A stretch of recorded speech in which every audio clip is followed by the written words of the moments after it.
Welcome to The Future is Bright, the Nevada Women's Fund podcast, where we shine a light on the transformative impact of women across Northern Nevada.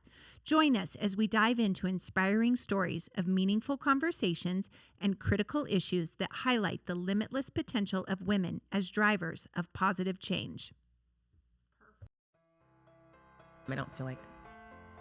Joy Heuer is the executive director of Girls on the Run Sierras, where her inspiring leadership and passion for empowering girls to be joyful, healthy, and confident shines brightly. Her enthusiasm helps rally support from staff, volunteers, and the community. Joy is a distinguished leader, having co-chaired Leadership Reno Sparks, served as past president of the WIN Speaker Series, and was honored as the 2023 Nevada Women's Fund Women of Achievement.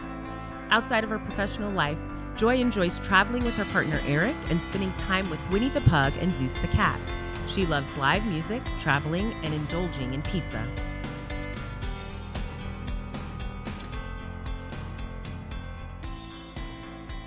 Khalilah! Hi! This is our sixth podcast. Oh my gosh, we are doing it! Are we I love experts? it. Sure.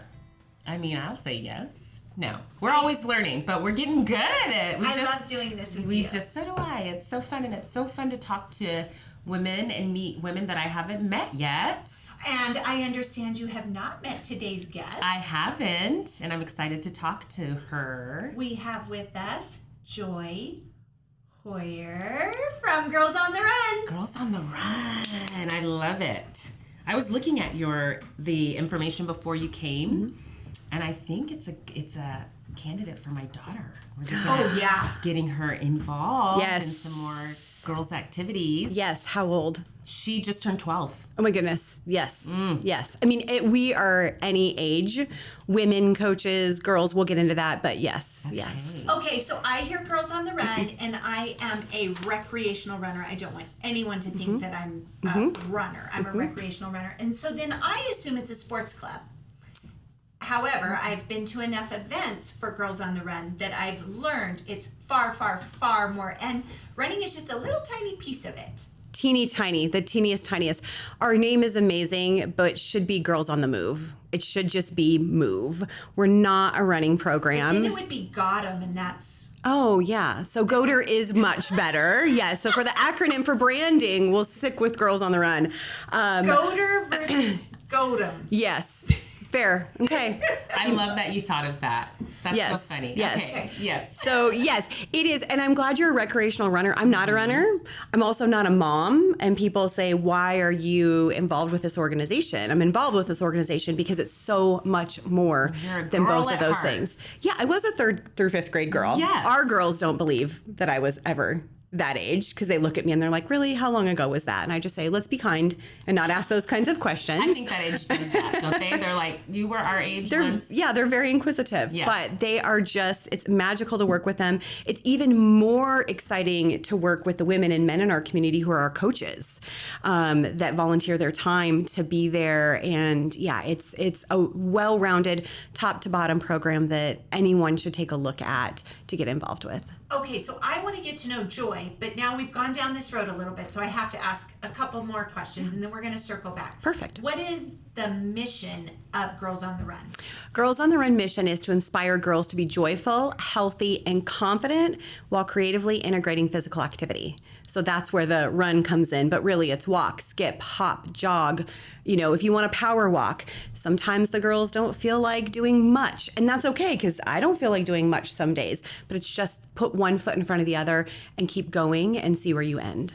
I love that. My son is in college. He's studying to be a physical therapist. One day he's a kinesiology major, and he told me the other day, Mom, motion is lotion. You got to keep moving. Yes, yes. And I was like, that's a good one, motion. So you're saying I love that. The lotion is the skipping, the hopping, the walking, the jogging, whatever it is. Whatever it is. We know, we've been taught as women, adult women, that you just keep moving. You lift weights to get stronger. You want to just make sure we have one body and we need to take care of that body, from mind to heart to feet to movement to all of that. So if we can expose our girls to movement and how that feels and how that makes them feel, and how when they're having a angry day, and they move and they feel better, or they're having a sad day and they move and they'll feel better, or they're having a great day and they move and they feel even better. Just how that makes them feel and how that works. I say all the time, I exercise for my mind for the most part, a little bit for my body, primarily for my mind. So 100%. Such a good message. Yes. And we were raised at a time when body image was not as healthy as it is today, I think. And so to really take the emphasis off of exercising for your body and recognizing that we're exercising quite often for our mind is so powerful. Yes. Social emotional learning, character development building. We talk about how to find good friends. I didn't know until I was in my 30s that I could break up with toxic friends. We are telling that and showing that to our girls now, and how to be kind about it. How to be kind and say, this isn't working out any longer and I wish you the best and we can have lunch and move on. Like that would have been so awesome to have through middle school and high school and beyond. I say that we're economic development because we are instilling these soft skills. We're loading these girls up in their toolbox with these skills that academia will play their part, but then to be able to walk up and shake someone's hand and look them in the eye and say, "Hi, I'm Joy, nice to meet you," that is like wavering, and we are instilling them to have that confidence to try out for that team or that job. And then what happens if you get it? And then what happens if you don't? Because that's life. So that's our program. I love it. How did you land here? Because I know you've had other very important positions in our community.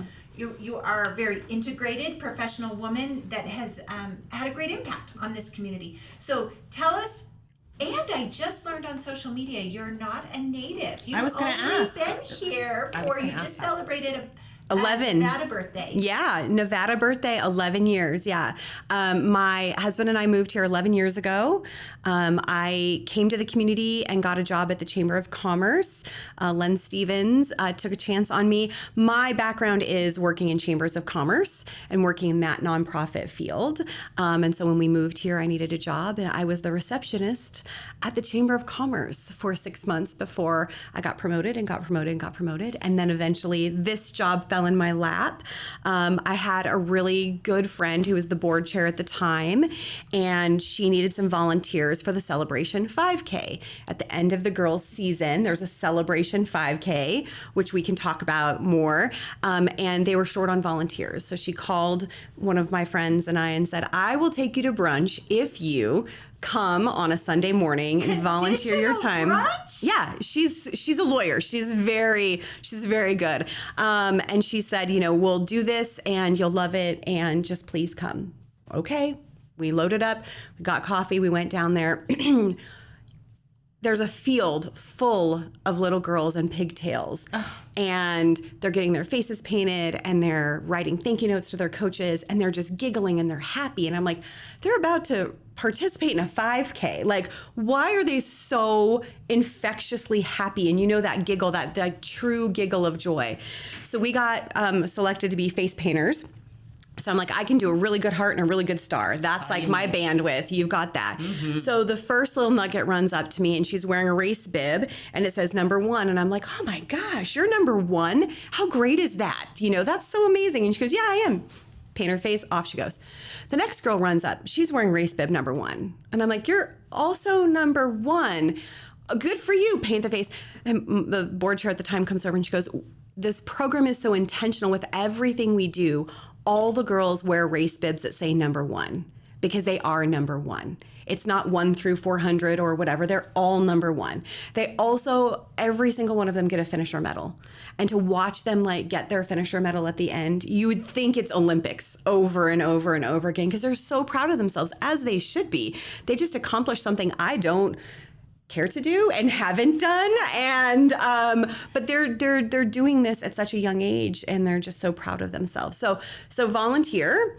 A couple months later, she emails me and she says, "Will you read this job description? The executive director is leaving, and I want to make sure there's no typos." Sure, I'll do that. So I read the job description and I call her and I said, "I want to talk to you."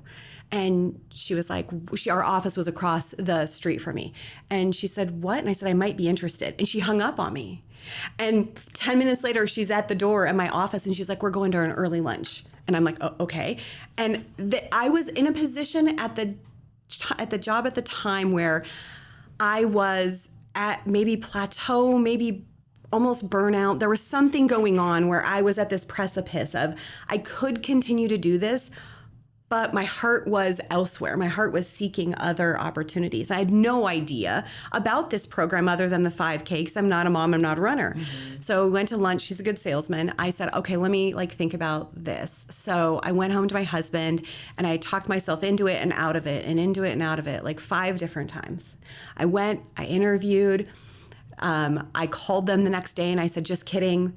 I can't do this. I'm not an executive director. This is out of my wheelhouse. Thank you for meeting me. We went on Christmas break, and the whole Christmas break, all I could think about was how can I help this organization? How can I increase their sponsorships? How can I get them integrated into the community? Your heart. Yeah, it was just, and my husband over Christmas break was like, will you please call them and say, will you talk to me again? How old was the organization locally here at this point? They were 10. They'd been here for 10 years. 10 years. But when I would walk into rooms, I would say, how many of you have heard of Girls on the Run? Crickets. That's why I asked, because I didn't know Girls on the Run before you, Joy. Yeah, thank you. That's my name. My name pretty well suits me. So I'm joyful. I like connections. Connection is my superpower. So I came back into town and I met with my friend and I said, I need to talk to the board again. She was, we were waiting for you. And I was like, oh, well, that was very nice. I mean, they were interviewing other candidates, but they were hopeful. Sure. So I started, and man, I'll tell you what, I started and it was eye-opening. Tiny, tiny budget, resources that were untapped, things that were just not neat and tidy when you start a nonprofit organization. I had to learn a lot about being a leader, being the sole leader of a 501c3. As you know, Ila, there are things that you just have to get up to speed. There's always things that pop up. There's always things that pop up. But we had support of Girls on the Run International, our parent company. I had full support of the board. And it was like the first 6 months are a blur. And now in February, I'll be celebrating my 8-year anniversary there. Wow. Our organization is going to be 18 in March. It's it's my dream job. Pinch me. I can't believe that I get to do this day in and day out. I love that. So what does that look like? If I bring Chloe, who is my daughter, and she's 12, and I'm like, we're interested in what Girls on the Run has to offer. What does that look like for a child that's joining the organization? So our primary goal age group is 3rd through 5th grade. Okay. That's our Girls on the Run program. Okay. We have 2 10-week programs, a spring program, April to June, a fall program, September to November, and then we have a summer camp, which we can talk about. And then we have a program called Heart and Soul, and that's our 6th through 8th grade program in middle schools. This is same premise of Girls on the Run, same mission, same vision, same core values, but we now know that these girls are elevated in their learning skills. These girls are elevated in their social skills. So instead of the gimmicky, gamey, run and tell your friend what makes her beautiful in 3rd through 5th grade, now we're really talking about how did that setback make you feel? How did that getting that not so good grade make you feel? How did that bully make you feel? How can we combat that? How can we stand up for others? How can we find empathy? What is empathy? What are those types of skills? So we elevate our curriculum to talk with those girls. And then when girls are 16, they can come back and be junior coaches with us. Fun. Yeah. So is the program once a week during that 10-week? It's 2 times a week. 2 times a week. There's a cost associated. There is a cost. Yes, there's a cost and a sliding scale. So the cost is $225, $95, or $35. Families pay what they can. We know this community. We love this community.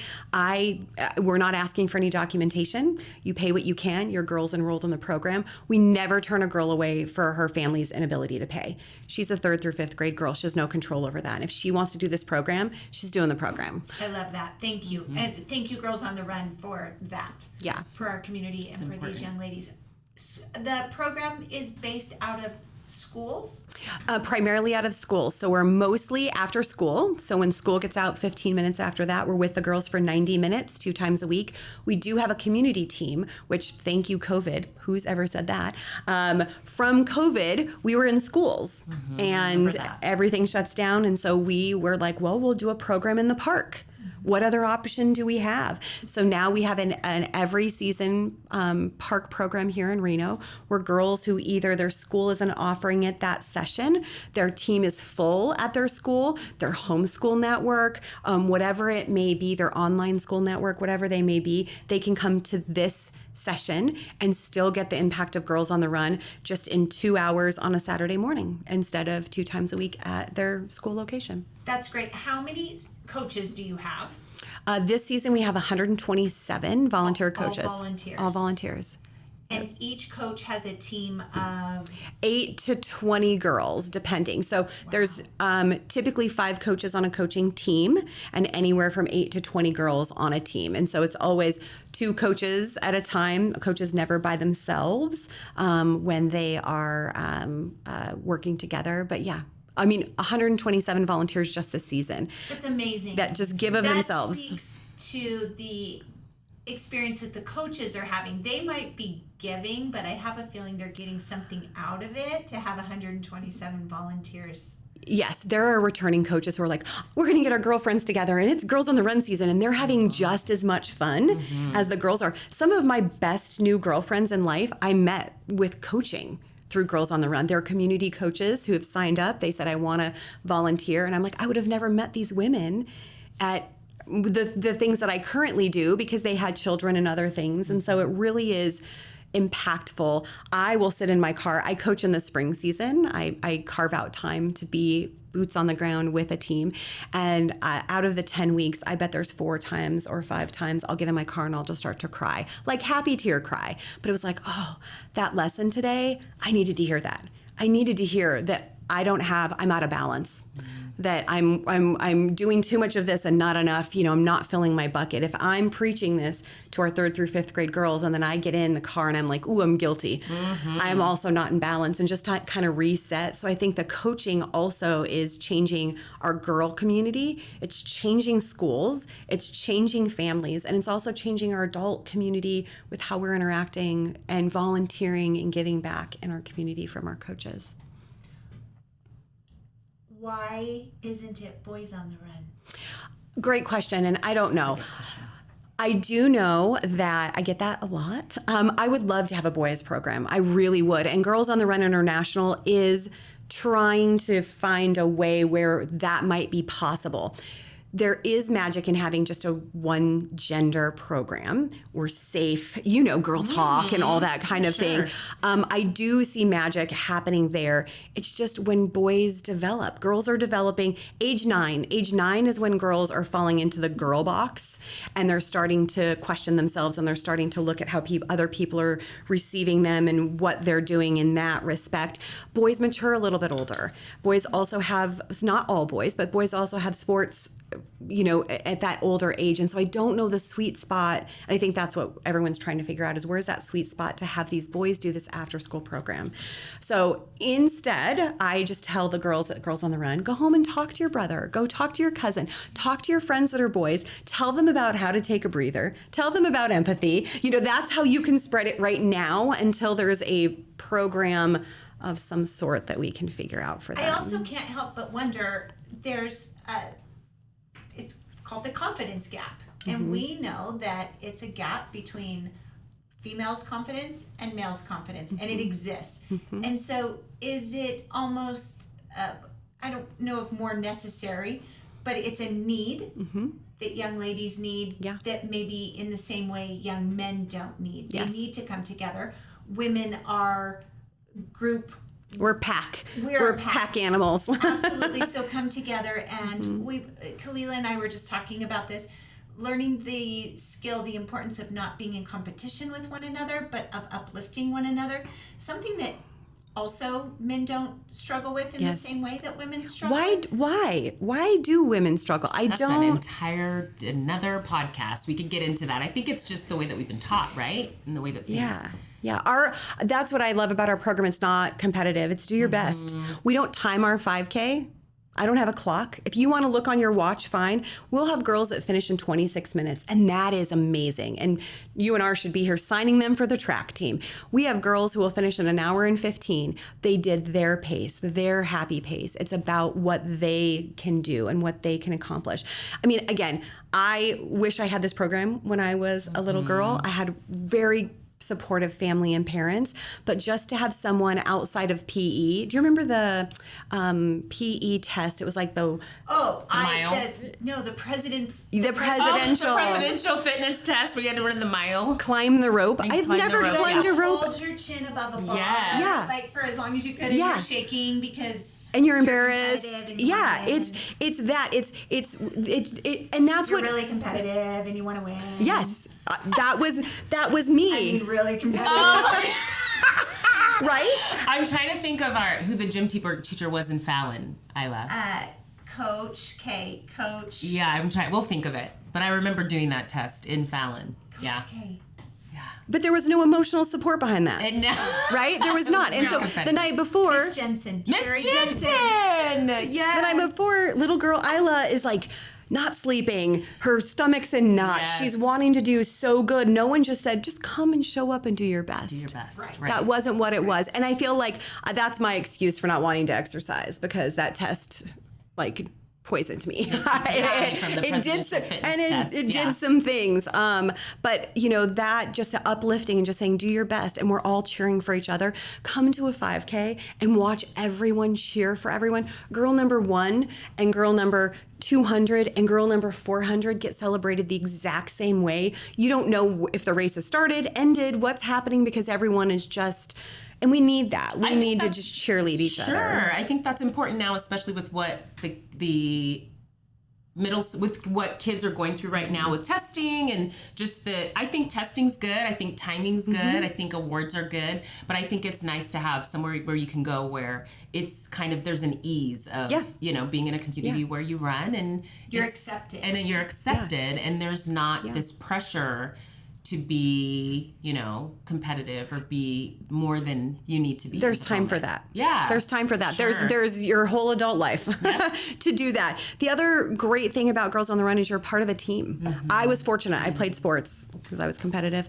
But there will be girls who don't do that, who don't join debate, who don't do any of that, but they have their Girls on the Run team. So they have that team. And we all know we get to work in groups through our whole life. That is just group work, boards, etc. And so to have that and to give that in a really safe, kind space where we're talking about your voice matters. I want to hear from you. Your voice matters. I want to hear, everyone's ideas are welcome. All of that. Again, as they get older, things will change. But right now, we just want to really empower them to have that voice, find it, have it. So 18 years, you have now young women that were you have young ladies who were part of the program that are now women. Yeah. And I'm curious if they come back and you hear from them and you run into somebody and they say, oh, I was in Girls on the Run and this is what I got out of it, or this was the lasting effect it had on my life. Yes. We have interns now that are coming back that are getting their degrees at UNR that are coming back and they have to have an internship. I love that. Our intern last semester, her name was Riley. She brought in her 3rd grade picture. She's 24. And she was like, here I was in 3rd grade with my mom at the 5K. She goes, I remember I did this in California and I was so nervous. And she's like, now I get to, she's standing in front of the girls being Coach Riley. And she's like, it's like bizarro world. Because she can picture herself as that girl being that nervous. And now she's like, wait a minute, they're looking up to me like I looked up to my coach and I looked up to. And so it is this I'm really excited for that. Like they're now coming back into the fold. We do have people who move into town who are like, oh, I did this in another city or another state. Because we have 180 councils across the country. We're just one of them. Or give donors who will be like, oh, my granddaughter does this in a different state. So it's known, but it's only known if it's like a running community or, a mom of a girl and things. So I'm trying to break that. Girls on the Run's for everyone. People can go to your website. If Khalilah wants her daughter to be a part of this, she can go to your website. Yes. girlsontherunsierras.org. And then I want to hear about the summer program. Summer camp, Camp Goater. We do a week-long, all day, all week summer camp. at Reno High, where we teach Girls on the Run lessons in the morning, and then we partner with PBS and we bring in Curiosity Classroom in the afternoon. So it's a full day for parents who are working. They love it because you half-day camps do nothing for working parents. And then we also have a half-day camp in Carson. In 2025, we'll have a half-day camp in Kings Beach because our territory is Washoe County and the counties from South Lake all the way to Truckee. Oh, how Yeah, fun. so we're really broad. Yeah. I love that. And for those people that are listening that think, oh, maybe it would be really fun to be a coach. What makes a good coach? What do the coaches look like in terms of like age and professional experience? All of it.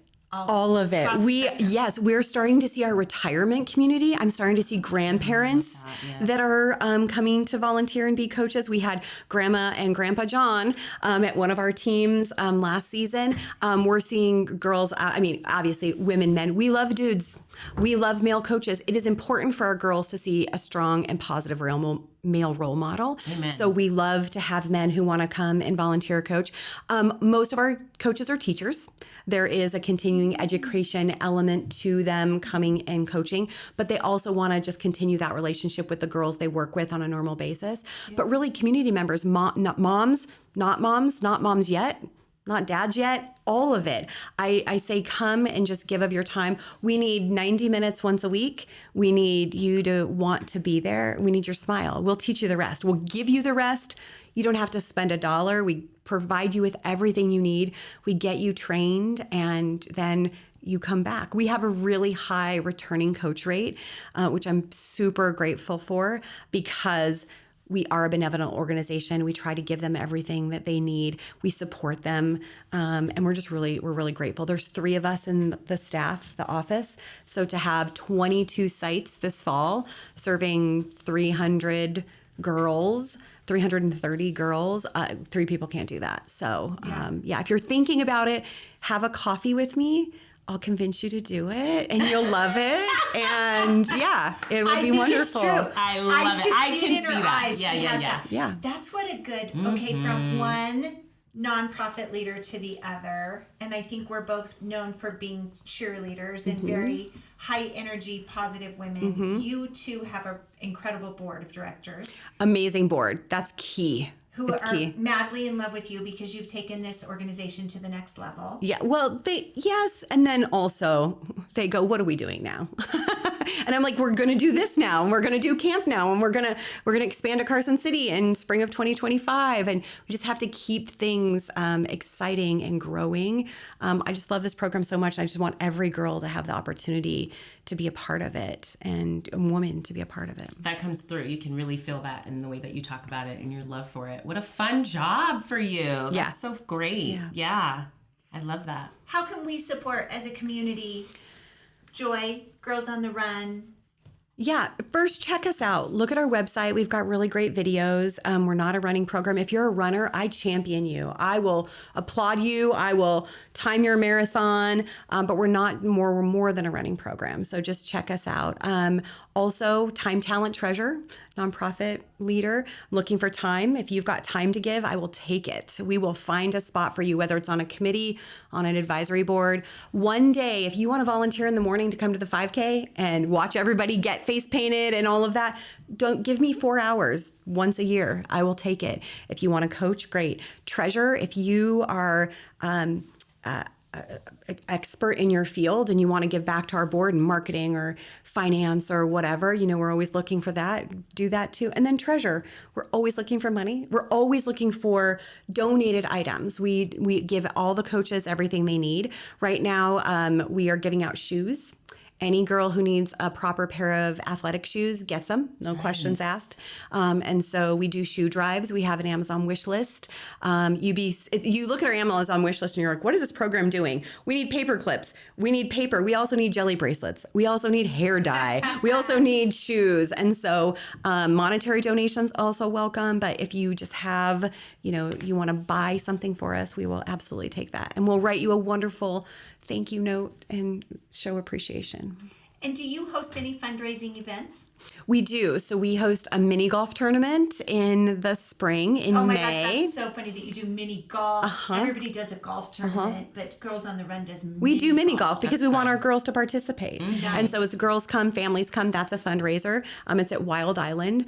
You don't realize like how competitive you can get with mini golf, but it's just a fun afternoon and outing, a way for siblings and family to get involved. We have our breakfast, which I know you've been at. It's our Limitless Potential Breakfast.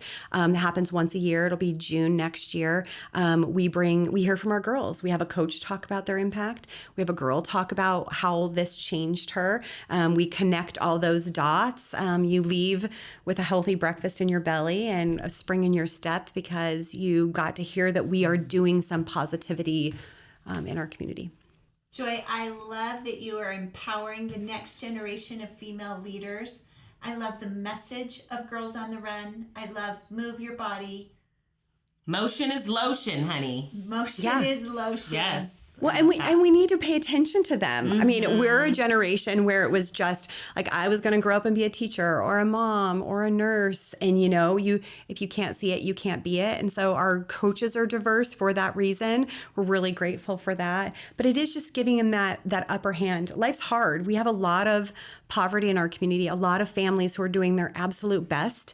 And we as adult role models coming in can show them more and show them different and inspire them to go to college, as simple as that. Finish high school. I know we're talking about, truancy and graduation rates. Just finish school, have that positive experience to finish school. And then what do you want to do? It's not always a natural path for everyone in our community. So to be able to show them that there's lots of different opportunities and there's people championing you. I love one of my first seasons. We had a girl who came to the 5K and she said, "What are all these people doing here?" And I said, "What do you mean?" She goes, They're your fans. That's what I told her. She said, "Why are they here?" And I said, "They're here for you." And she goes, "But they don't know me."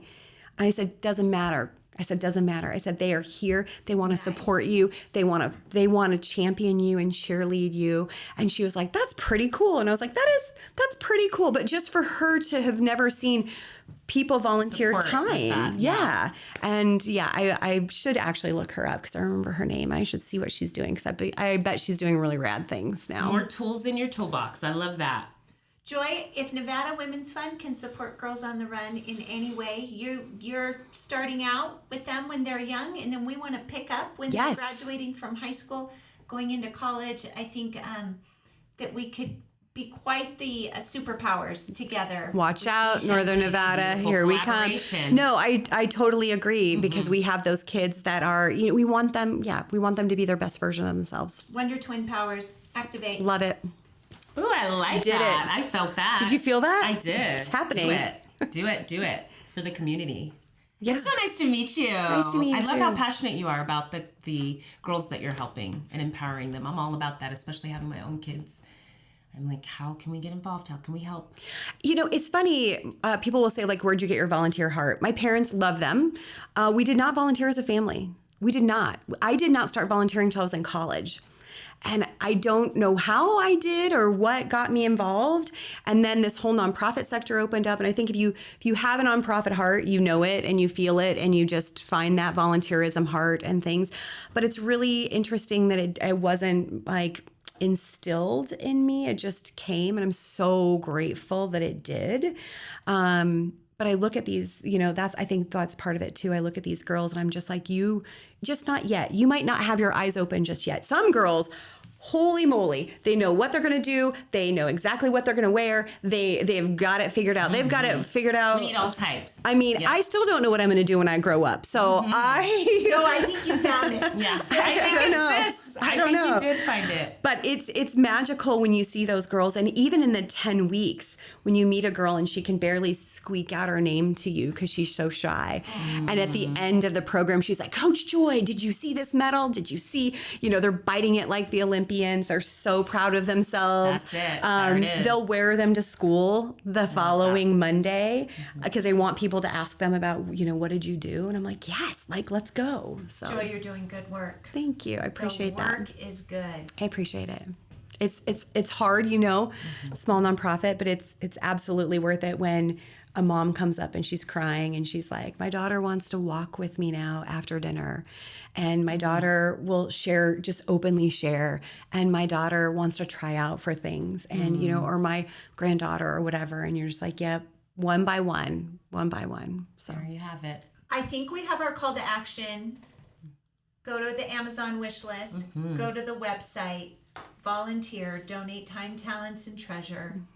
And talk about the program. Talk about the program. Is there anything else you want to invite share? me to speak. I'm not shy. Yes. So if you have a group that you would like to know more about Girls on the Run, I'm all about it. What's your email address? How can people get a hold of you? Yeah, if you go to our website, Girls on the Run, sierras.org, you can find all of us there. Okay. We also have been going into companies and teaching mini Girls on the Run lessons to adults, which is really fun. Because we all have a mini girl in us, right? I love that. Really fun because some of the lessons we talk about, the girls are very vulnerable and they're like, yeah, we can be this way. And adults are like, wait, you want me to what? You want me to share my feelings? You want me to identify a good emotion or a comfortable emotion or an uncomfortable emotion? I'm like, yeah, because this is what we're asking our girls to do. And so board retreats, things like that, we'll come in and show you a mini lesson to really feel what we're working with our girls Do on. you see my wheels turning? I know, I thought, there's the collab. I love that. Fantastic. Joy, thank you for being here with us. Thank you, ladies. I appreciate it. Girl power. Girl power.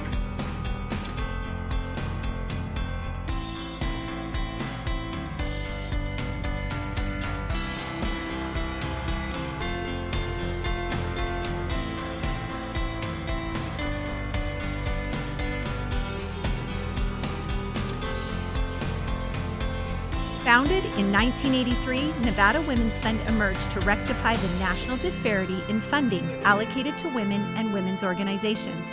Over the years, Nevada Women's Fund has contributed nearly $10 million in education scholarships and grants, fostering the empowerment of women across northern Nevada. Today, Nevada Women's Fund remains dedicated to spotlighting and dismantling barriers to education and ensuring women receive the necessary support and opportunities to advance their professional careers. You can contribute to Nevada Women's Fund's mission by donating to their scholarship and grants program at nevadawomensfund.org or email info@nevadawomensfund.org to learn about more ways to get involved.